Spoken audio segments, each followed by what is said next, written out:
여러분 안녕하십니까? 박상규입니다. 이 방송은 유튜브 KTV 뉴스에서도 실시간으로 보실 수 있습니다.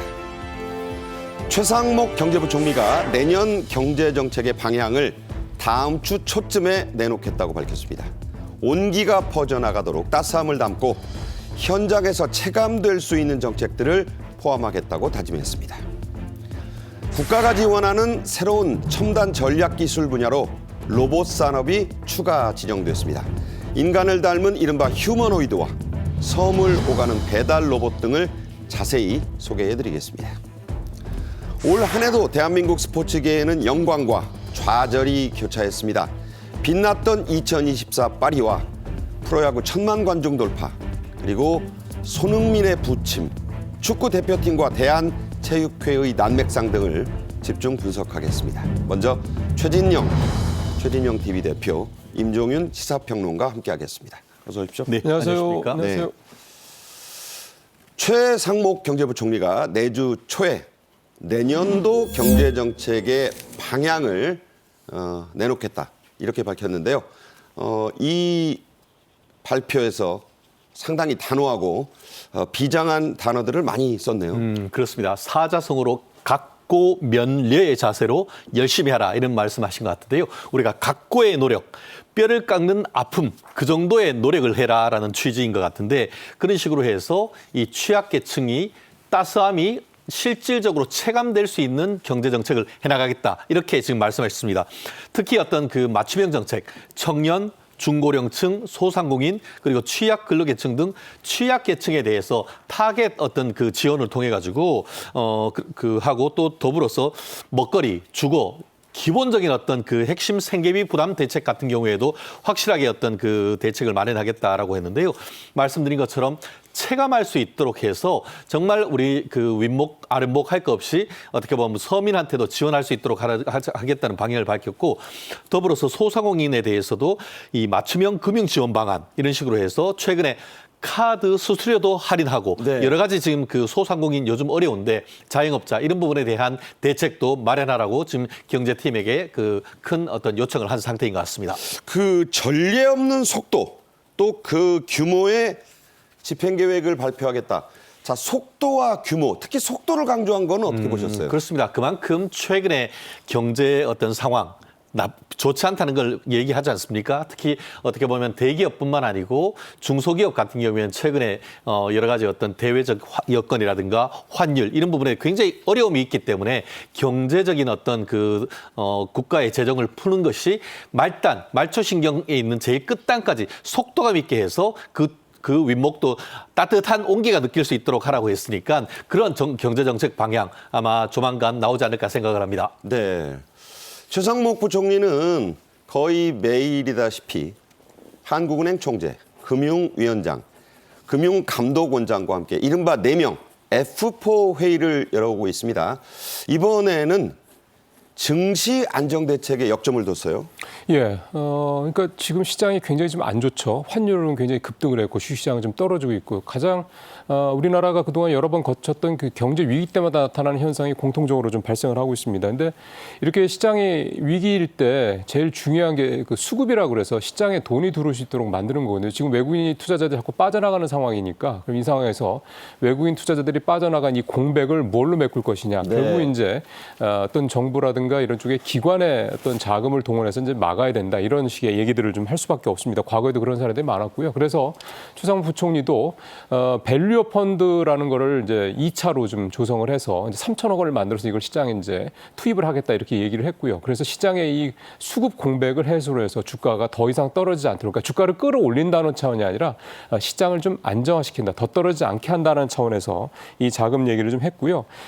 또 여야정 협의체가 가동이 되면 또 이거 이상의 증시안정 대책을 내놓겠다 얘기를 했거든요. 그래서 현재 증시안정 대책으로 나올 만한 거는 가장 어떻게 보면 화끈한 재료는 과거에도 있었던 이 증안펀드라는 게 만들어지는 게 가장 기대가 좀 됩니다. 증권안정기금. 예, 네. 이게 뭐냐면 이게 지난 1990년도부터 시작해서 좀 4번이 이미 만들어졌었고 이번이 만들어지면 5번째인데 네.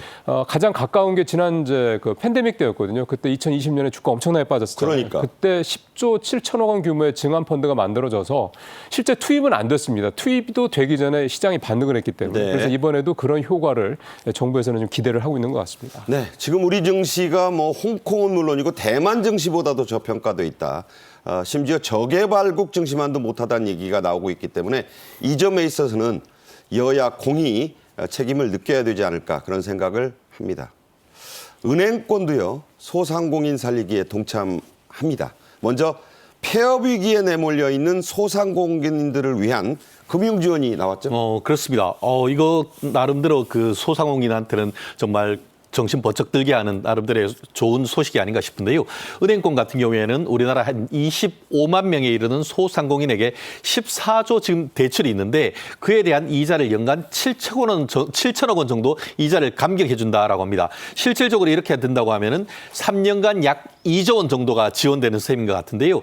그렇게 되면 연간 그 소상공인에 대한 이자 부담이 1,210억 원, 1,200억 정도 엄청난 금액이기 때문에 아마 그 지금 현재 대출로 그 어떻게 보면 영업을 이어가는 분들한테는 상당히 그래도 숨 튑 수 있는 하나의 정책이 되지 않을까 싶은데요.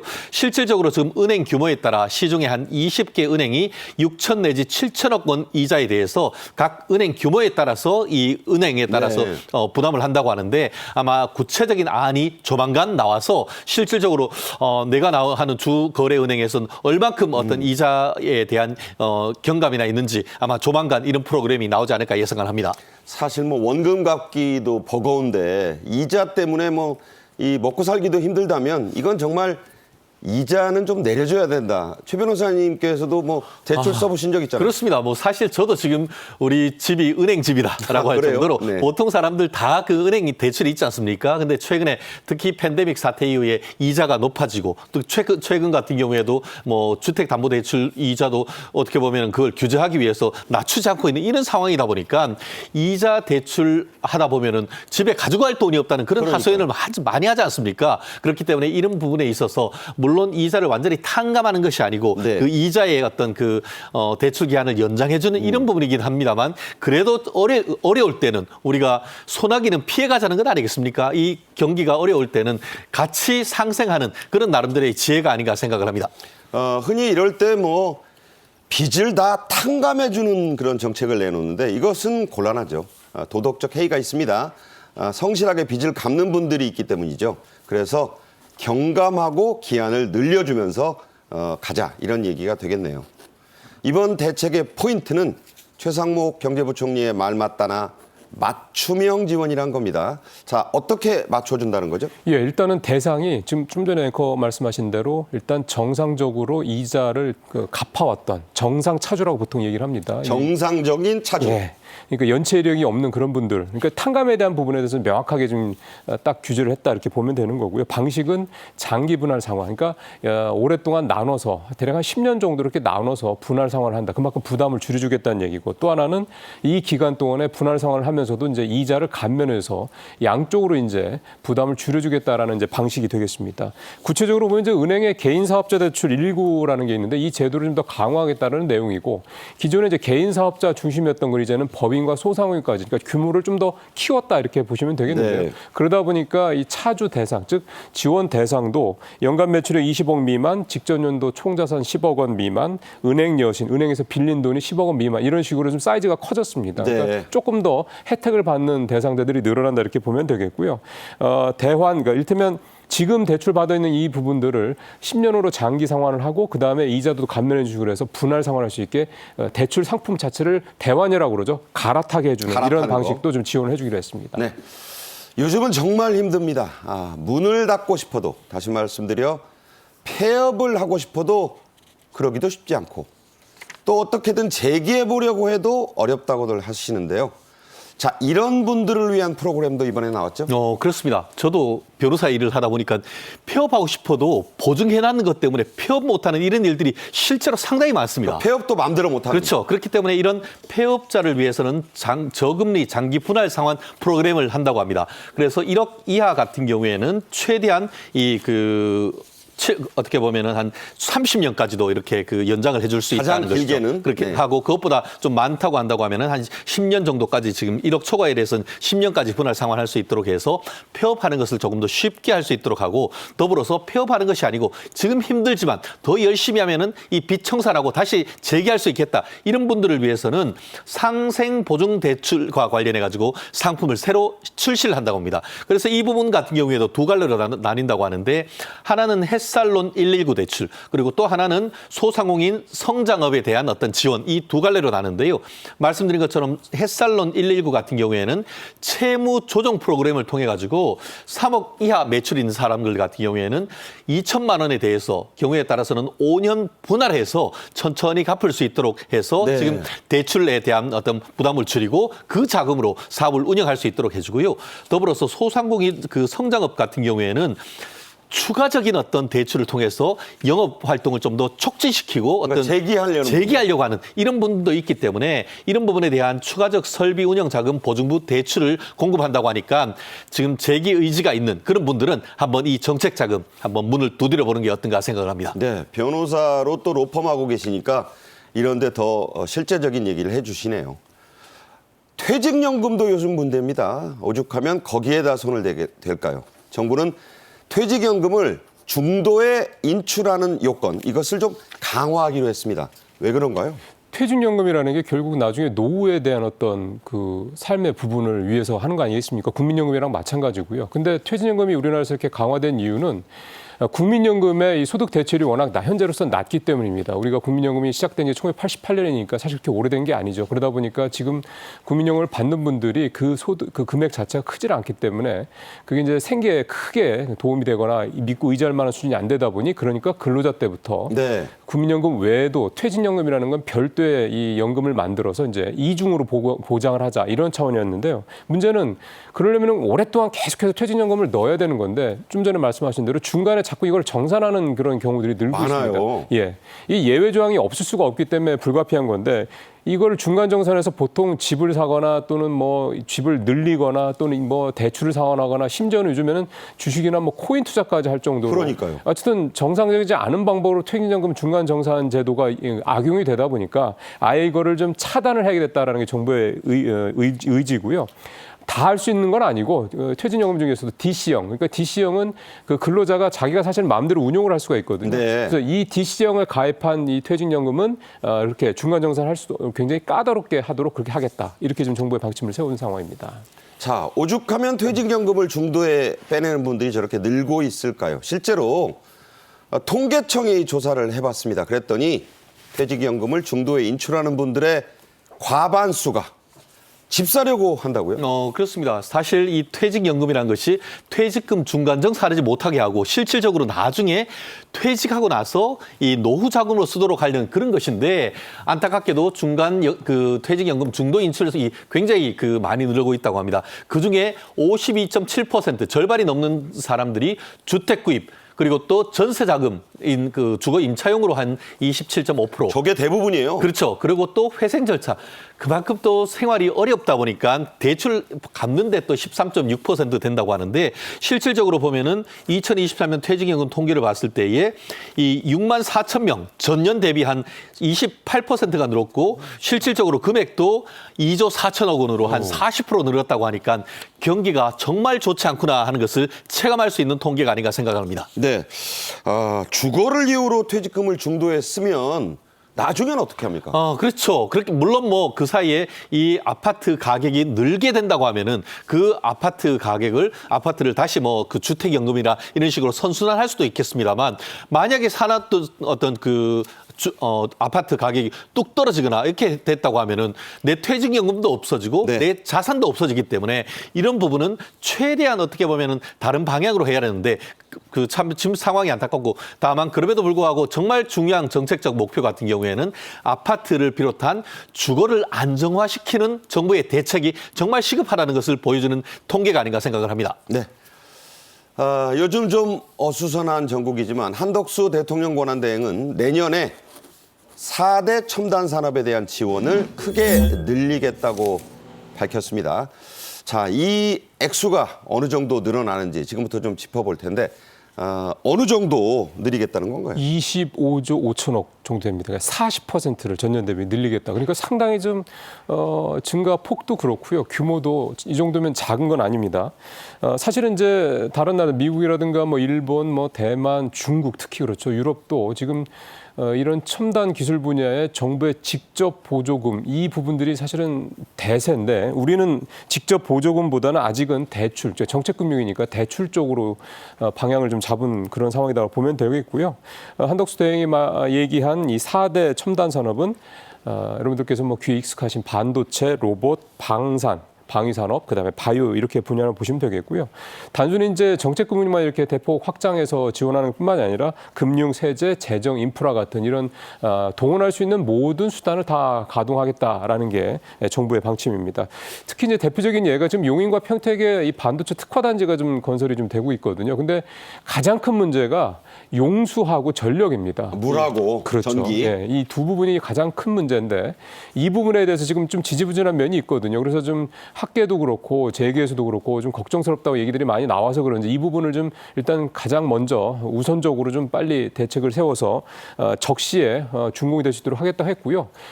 이쪽 용인 평택 반도체 특화단지 외에도 전국에 12개 첨단 산업 특화단지가 있습니다. 이것도 역시 마찬가지로 용인이나 평택처럼 최대한 빨리 준공을 할 수 있도록 하겠다. 이렇게 좀 얘기를 하고 있습니다. 네. 오늘은 이 중에서 로봇 얘기를 좀 더 집중적으로 하겠습니다. 특히 사람과 매우 흡사하다고 해서 영어로 휴머노이드라고 하죠. 이 휴머노이드 로봇이 방위 산업과 함께 국가 첨단 전략 기술로 추가 지정됐습니다. 자, 구체적으로 어떤 로봇 기술을 지정했나요? 그렇습니다. 우리가 보통 사람이 성인이 천천히 걸으면 1시간에 한 4km 정도 간다고 하지 않습니까? 근데 이번에 지금 얘기하고 있는 국가 그 지원 프로젝트의 그 대상이 된 휴머노이드 같은 경우에는 최고 속도 3.3km/s 이 정도 이상으로 어떻게 보면 거의 사람과 비슷한 정도의 어떤 그 보행을 할 수 있고 전신 조작으로 20km 정도의 그 물건을 운반할 수 있는 우리가 집에 보면은 큰 쌀푸대기 하나가 한 20kg 정도 됩니다. 그렇죠. 그렇죠. 보면 성인이 상당히 힘을 들여서 들을 수 있는 그 정도니까 사실상 성인과 비슷한 정도의 보행 능력과 물건을 들고 이동할 수 있는 그 정도의 실질적인 사람과 유사한 정도의 휴머노이드에 대한 기술이 된다라고 할 수 있겠고요. 그렇기 때문에 인간 신체와 유사하게 작동하는 소프트 로보틱스 이 부분이 포함된다고 하는데 얼마 전까지만 해도 보면은 뭐 해외에서 이런 부분이 유튜브 동영상을 통해서 있는데 이 부분이 한국에서 첨단 산업으로 지금 지원되다 보니까 네. 대한민국도 이 부분에 있어서 전 세계적인 경쟁력을 가지기 위해서 노력하고 있다는 것 같고요. 이를 위해서 법적으로 지금 뒷받침하기 위해서 행정 예고를 거쳐서 내년 1월, 2025년 1월부터 고시를 해가지고 이런 사업에 대한 지원을 할 예정으로 있으니까 아마 내년부터는 우리나라 어떤 일반 그 거리에서도 조만간 휴머노이드가 볼 가능성이 높아지고 있는 것이 아닌가 생각합니다. 네. 경제는 앞으로 나가야 합니다. 실제로 우리 로봇 기술은 비약적으로 발전하고 있죠. 국토교통부가 추진하고 있는 섬 지역 로봇 배달 서비스 한번 보시죠. 네, 이게 이제 도서 지역을 향해서 충남 보령시에서 드론으로 저기다 이제 배달 물품을 넣어가지고 투하하는 장면 보고 계시죠? 자, 저렇게 지금 운영을 했습니다. 이게 이제 12월 5일에 촬영된 장면인데 특정 장소에 저렇게 떨어뜨리면 또 그 지상에서 받아서 행선지를 향해서 가는 그런 경우입니다. 무선으로 움직이죠. 자, 이 K드론 배송 상용화 사업 전국의 도서, 다시 말씀드려 섬지역 또 공원 등지에서 또 부산 항만에서 성공적으로 완료가 됐죠. 예, 그렇습니다. 이제 지난 8월부터 한참 더울 때부터 지난달이죠. 11월까지 한 4개월 정도 진행이 됐고요. 말씀하신 이 도서적 섬 지역 32곳, 그다음에 성남의 탄천공원이 이제 대표적인 사례인데 이 공원 17곳, 말씀하신 또 부산 항만까지 전국 14개 지자체 50개 지역에서 진행이 됐습니다. 배송 품목을 보면요. 좀 전에 이제 화면에서도 보셨지만 배달 음식도 있습니다. 피자, 뭐 치킨 이런 것도 있고요. 그다음에 전자제품도 있고 사무용품 같은 이런 생활품들이 대부분이었고 일단 이게 시험 단계이기 때문에 3kg 정도 이내에 되는 그런 물건이 이제 배송 대상이었습니다. 이번에 드론 배송 사업자 16곳이 참여를 해서 모두 2,900여 회, 근 3,000회 가까이 운행을 했고 지난 이 왕복 거리만 서울에서 부산을 13번이나 왕복할 수 있는 10,000km가 좀 넘을 정도였으니까 이런 사업들이 이제 이번에 상당히 성공적으로 잘 마무리가 됐다. 이렇게 좀 결론이 나왔습니다.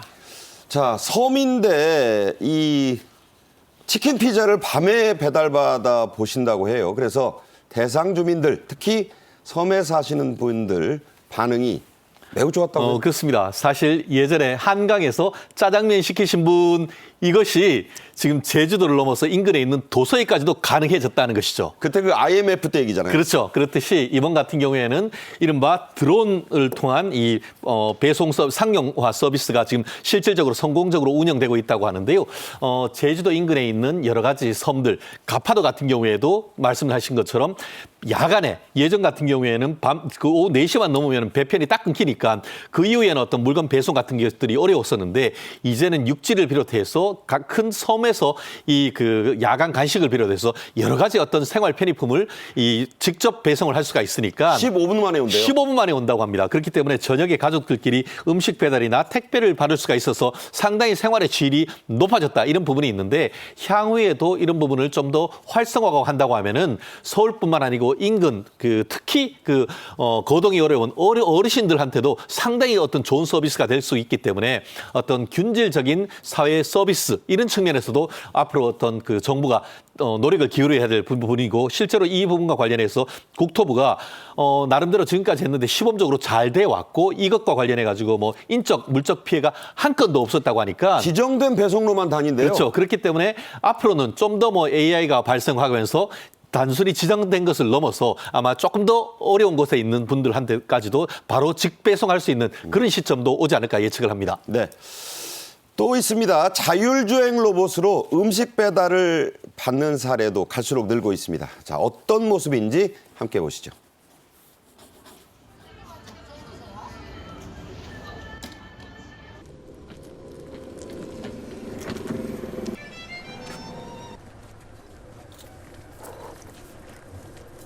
횡단보도도 알아서 잘 피해가고 지켜가면서 가는 걸 보면 너무 신기해요. 사람이 할 수 있는 걸 다 100%다 이렇게 하니까 너무 신기해요. 좋은 거는 일단은 배달 수수료가 지금 현재는 없고요. 그리고 배송기사도 뭐 그 계절이나 상황에 따라서 잘 배송이 안 될 때가 있는데 현재는 잘 로봇 배송이 잘 되고 있고 그런 부분에서는 좋은 것 같습니다. 들으신 대로 로봇 정확하고요. 배달 수수료 추가 요금 그런 거 없다는 겁니다. 자, 참여하는 업체, 지자체 갈수록 늘고 있다죠. 예, 그렇습니다. 이게 그만큼 효용성이 크다 이렇게 보고 있는 겁니다. 이 로봇이 사실은 공장 이런 데서는 이미 오래됐고요. 우리가 쓴지. 그다음에 이제 식당에 이 서빙 로봇도 아마 접하신 분들이 많이 계실 텐데요. 이제 그만큼 이것도 많이 좀 보편화되어 가고 있고 그다음에 이제 이렇게 바로 실외에서 운행이 되는 배달 로봇이 될 텐데 앞서 한 분 인터뷰 내용에서도 나왔던 것처럼 잘 다니고 잘 피해 다니고 뭐 횡단보도 잘 건너고 이런 게 된다라고 얘기를 할 정도로 좀 상당히 좀 발전을 하고 있는데요. 실제 이거를 시연을 했던 성남시 이쪽에서 얘기 나온 걸 좀 보니까 실외 자율주행 로봇 6대를 판교역 일대에서 계속해서 지금 운행을 해보고 있는데 반응이 좋다. 그리고 무엇보다 중요한 거는 역시 이제 비용 문제입니다. 지금 보통 우리가 피자라든가 치킨 한 마리 시켜 먹으면 보통 한 4, 5천 원 정도 배달료 들어가잖아요. 이게 한 500원 정도밖에 건당 안 되니까 획기적이네요. 6배, 6분의 1, 최대 8분의 1 정도밖에 안 되죠. 이게 이제 소상공인들한테는 굉장히 큰 효용이 된다는 거죠. 자, 하지만 뭐 아직은 좀 넘어서야 할 난관들이 또 제도적인 미비점이 좀 있습니다. 최근 길을 건너던 자율주행 로봇과 소형 SUV가 충돌했습니다. 영상 보시죠. 이게 그냥 보시면요. 저 로봇이 이제 건너는데 어차 저희 안 보였는지 저렇게 쾅 했어요. 자, 소형 SUV 운전자도 당황했고 로봇은 뭐 말을 못하니까 지금 멈춰섰습니다. 저런 사고. 자, 뒤로 이게 못 나가는 거예요, 저게. 자, 언뜻 보면 단순한 대물 접촉 사고. 우리가 그렇게 표현하죠. 그렇죠. 운전자들 입장에서는 좀 억울할 수도 있습니다. 자, 이런 경우에 누가 어떤 책임지게 됩니까? 저도 이번 공부를 하면서 알았는데요.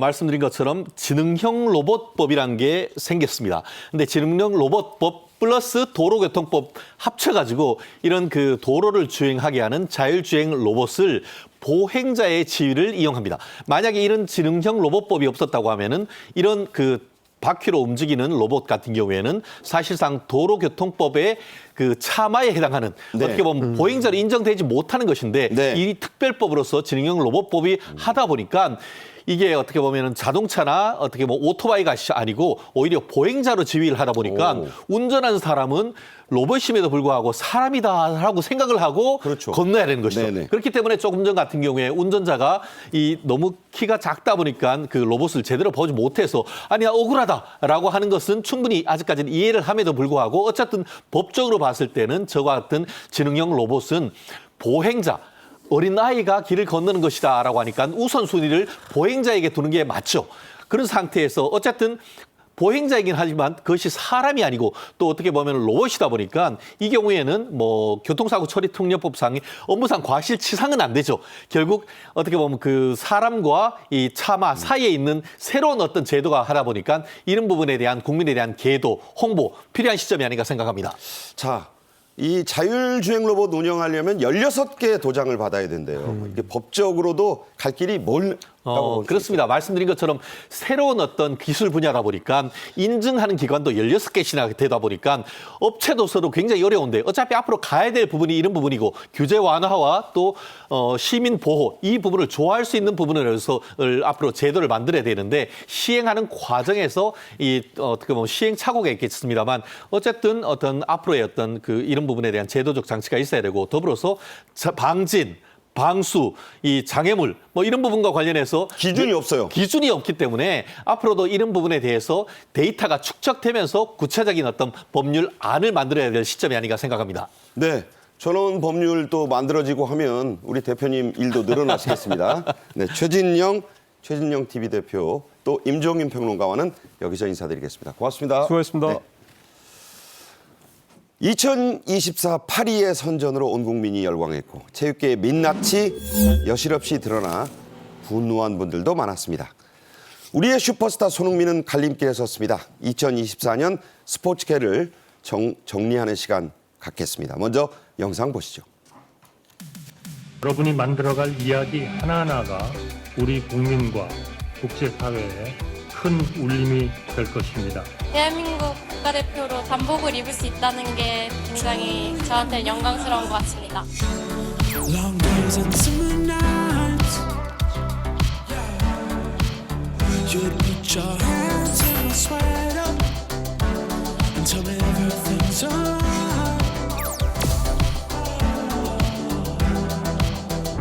Why do you 지금처럼 열심히 응원해 주시고 잘 지켜봐 주셨으면 감사하겠습니다.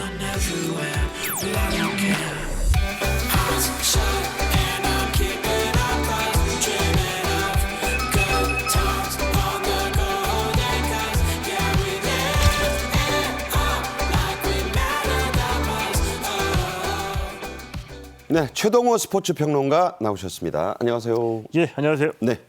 자, 올해 우리나라 스포츠 기자들이 선정한 5대 뉴스 화제입니다. 그런데 1등을 이른바 안쏘공, 이게 뭐 소설 제목에서 나온 거예요. 그게 1인데 이게 뭡니까? 이전에는 이 언론사별로 이 스포츠 10대 뉴스를 발표했거든요. 각각. 예. 근데 이제 최근 들어서는 연합뉴스가 이 전국의 언론사 스포츠 담당 부서를 대상으로 해서 설문조사를 받습니다. 자, 그래서 이제 스포츠 10대 뉴스를 정리를 하는데요. 올해 2024년 스포츠 뉴스 탑5만 살펴보면 안세영이 쏘아올린 작은 공이 이 톱 뉴스로 올랐습니다. 그러니까요. 지난 8월 올림픽 이후에 이 안세영 선수가 선수로서의 권리를 요구하는 요구하는 작심 발언을 했죠. 자, 이것이 배드민턴 협회 개혁으로 이어져서 끊임없이 이슈가 됐고요. 자, 두 번째, 예상을 깬 반전입니다. 올해 올림픽에서 역대 최악의 성적이 될 것이다라고 예상이 있는데 예상과 다르게 역대 금메달 기준으로 보면은 최고 타이 기록을 냈습니다. 사실상 최고죠. 예, 그렇습니다. 자, 그리고 축구협회에도 굉장히 1년 내내 시끄러웠죠. 이 홍명보 감독 선임 문제, 이에 따른 정몽규 회장의 이 사선 출마 여부가 굉장히 그 이슈로 떠올랐었고요. 자, 프로야구 올해 1천만 관중을 1,000만 관중을 돌파했습니다. 프로야구 출범 이후 최고의 흥행에 성공했고요. 그리고 마지막이 다섯 번째로 축구와 관련된 이슈의 출발점이었죠. 올해 클린스만. 초 네. 아시안컵에서 4강 탈락할 때에 클린스만 감독 경기 문제로 올해 내내 시끄러웠습니다. 네.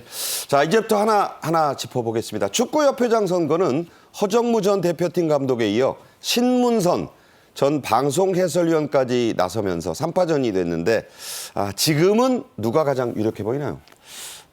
일단 먼저 말씀을 드려야 될 게 축구협회 개혁해라, 정몽규 회장 물러나라라는 게 국민적 여론 압박이 굉장히 높습니다. 자, 그런데 문제는 이 축구인들의 표심이 일반적인 국민 여론과 별개일 수도 있다는 겁니다. 그리고 실제로 이 국민 투표를 뽑는 게 아니라 축구협회장 선거는 축구협회에 등록된 선수, 지도자, 심판 그리고 전국의 이 16개 시도 축구협회장 그리고 축구협회에 소속된 이 산하 연맹 단체 장들이 이 200명의 선거인단을 구성해서 이 선거인단에서 투표로 회장을 뽑거든요. 축구계의 리그군요, 한마디로. 그러니까 이제 그들만의 리그에서 이 협회장을 뽑기 때문에 일반적인 국민의 여론과 축구인들의 표심이 다를 수도 있다. 자, 현재까지의 판세를 보면은 이 국민 여론과는 다르게 정몽규 회장의 가능성이 높은 걸로 나타나고 있습니다. 네, 참 그렇게 돼 있습니다. 신문선 전 해설위원 라디오에 출연해서요. 특유의 달변으로 정몽규 회장을 직격했습니다. 직접 들어보겠습니다. 정몽규 회장을 평가를 한다면 학교식 평가로 하면 예. F입니다. 낙제예요? 낙제예요. 학점을 줄 수가 없어요.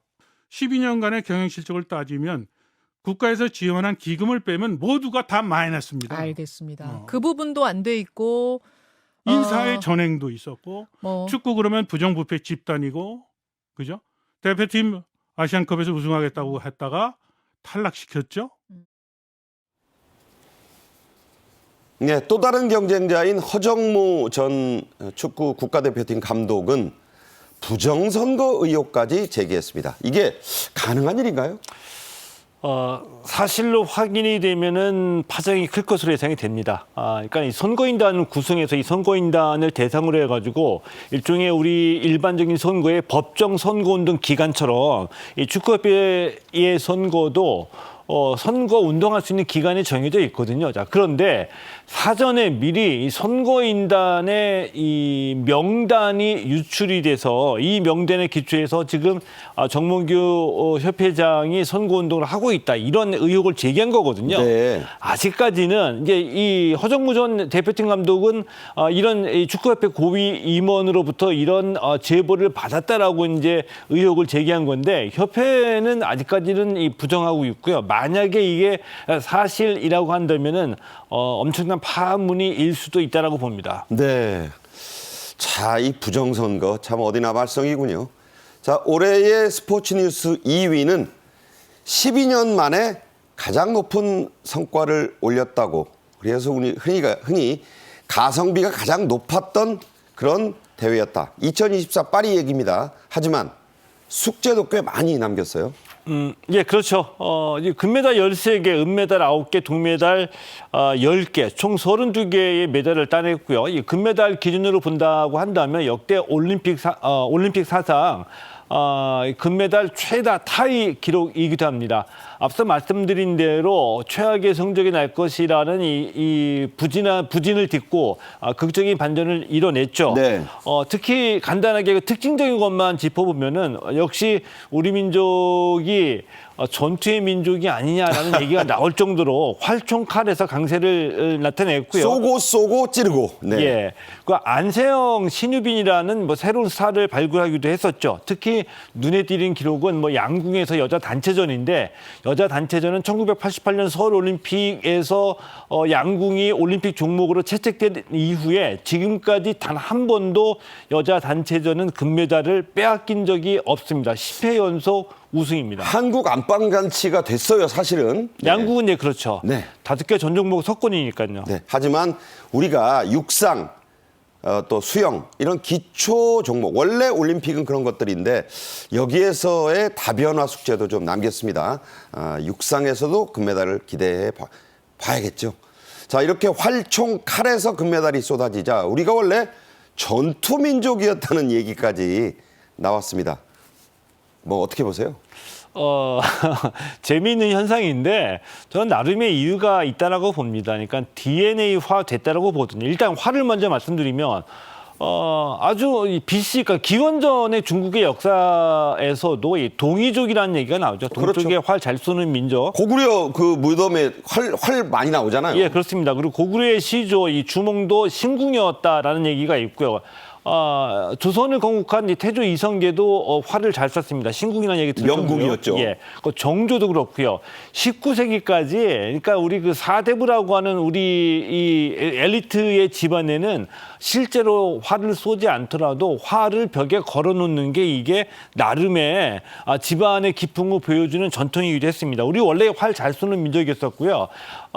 총 같은 경우에는 우리 이제 분단의 역사와 관계가 있습니다. 이 냉전의 시기를 지내면서 남북이 첨예한 이 체제 경쟁을 벌일 때 이 사격은 총 하나 잘 쏴도 그 시절에는 출세할 수 있다라는 그런 이 분위기 속에서 이 국방 체육이 굉장히 강화되고 강조됐던 시기가 있었고요. 이런 우리 역사 속에서 활총 칼이 우리에게는 DNA화돼 있다라고 볼 수가 있겠고요. 이런 재능들을 양궁은 정의선 회장, 그 펜싱은 SK텔레콤이 이 회장직을 맡으면서 체계적으로 선수들을 지원했던 게 올림픽에서 성과를 낼 수 있었던 근본적인 원동력이었다라고 봅니다. 많이 아시는 분들이 드물지만 북한 선수가요. 1972년 뮌헨 올림픽에서 사격 금메달을 땄었습니다. 물론 그 후에 발언이 문제가 돼서 박탈되기도 했지만 말입니다.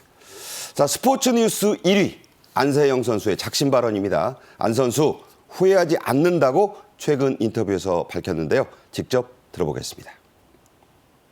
문제점이라기보다는 부족한 거를 부족했던 부분들을 조금 더 개선하면 좋은 방향으로 갈 수 있지 않았을까라는 생각에 그렇게 말을 했던 거고, 또 저는 지던 이기던 했었을 것 같아요. 그렇지만 그 답변을 한 거에 대해서는 크게 후회하지도 않고, 또 조금은 힘들었지만 그래도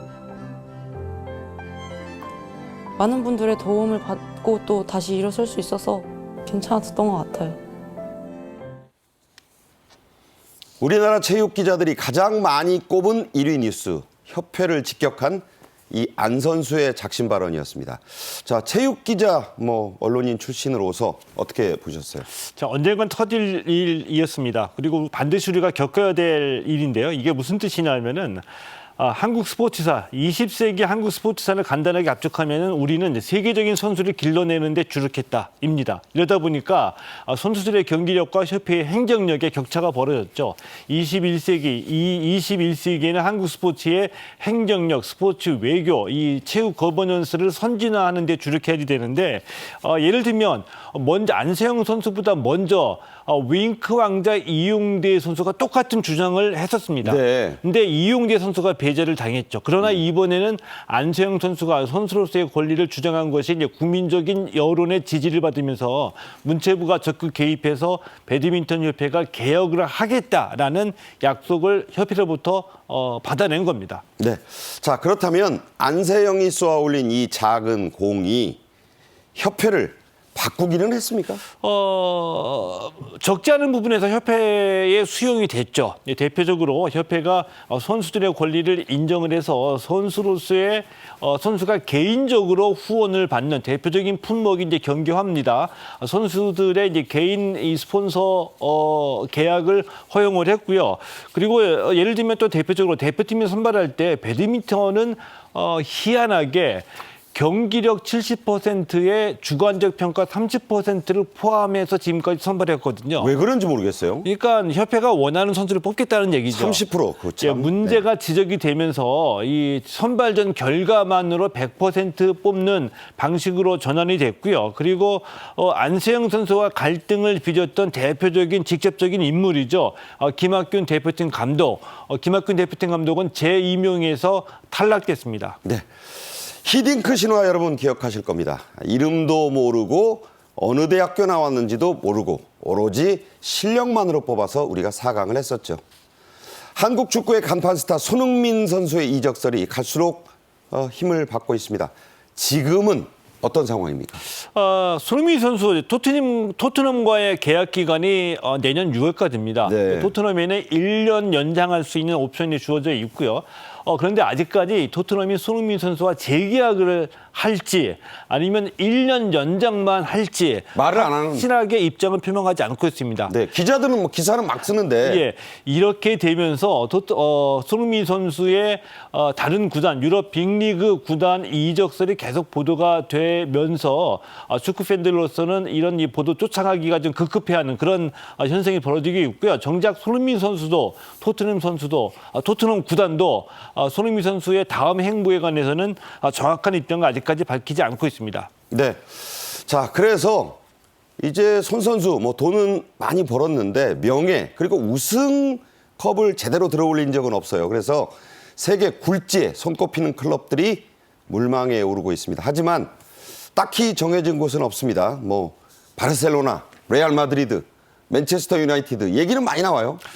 예, 그렇습니다. 이제 왜 이런 현상이 벌어지냐 하면은 손흥민 선수의 다음 입지와 관련돼서 스페인의 그 FC 바르셀로나, 레알 마드리드 또 최근에는 아틀레티코까지요. 그리고 이 프리미어리그에서는 맨체스터 유나이티드, 튀르키예의 갈라타사라이 정도 이런 정도의 구단들이 구단 입장에서는 손흥민 영입에 관심이 있다.